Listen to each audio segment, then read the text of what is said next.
ଚାରିଆଡ଼େ ହାହାକାର, gas cylinder ମିଳୁନାହିଁ। ତାର ଦ୍ୱିତୀୟ ବିକଳ୍ପ ମିଳିଛି, କାଠ ଚୁଲାରେ ଏଇନେ ରୋଷେଇ ହେଉଛି। ଏଇନେ ତ ସଭିଏ ଖୁସି ହେଇଯାଉଛନ୍ତି। ତୃତୀୟ ବିକଳ୍ପ ଜଲ୍ଦି ସେ ବାଛି ନିଅ, ୟାଠୁ ବି ଖରାପ ପରିସ୍ଥିତି ଆସିଯିବ ଜାଣ। କିଛି ଦିନ ତ ଖୁସିରେ ଯିବ, ତାପରେ ସବୁ ଗଛ ହଣା ଖାଇବ। ଏତେ ସୁନ୍ଦର ଆମର ଧରାପୃଷ୍ଠ ମରୁଭୂମି ପାଲଟିଯିବ। ଯେମିତି ତ ହଉ ଏ ଜୀବନକୁ ବଞ୍ଚିବା ପାଇଁ ପଡ଼ିବ। ନୂଆ ନୂଆ ଆଇଡ଼ିଆ ଲଗେଇବା, କମ୍ ଖର୍ଚ୍ଚରେ ଆମର ଖାଦ୍ୟ ଖାଇପାରିବା। ସେଇଥିପାଇଁ ତ ମୁଁ ନୂଆ ଟେକ୍ନିକ୍ ଆପଣେଇଛି। ଏମିତି ପ୍ରୋସେସ୍ରେ ଭାତ ରାନ୍ଧିଲି, ଦିନେ ଭାତ ଦିନେ ପଖାଳ ଖାଇବି ଭାବିଛି।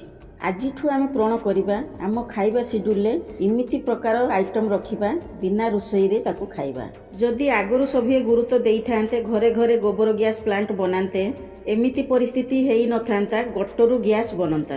ଆଗକୁ ବେଶୀ ସଙ୍କଟ ଆସିବା ପୂର୍ବରୁ ସଜାଗ ହେଇଯିବା, ଘରେ ଘରେ ସବୁ ଚାଷ କରିବା, ତାହେଲେ 2 ଗଣ୍ଡା ପେଟ ଭରି ଖାଇପାରିବା। ଯାହା ହଉ ପଖାଳ ଗଣ୍ଡେ ମିଳିଲା, ମଣିଷ ଶାନ୍ତିରେ ଟିକେ ଖାଇଲା।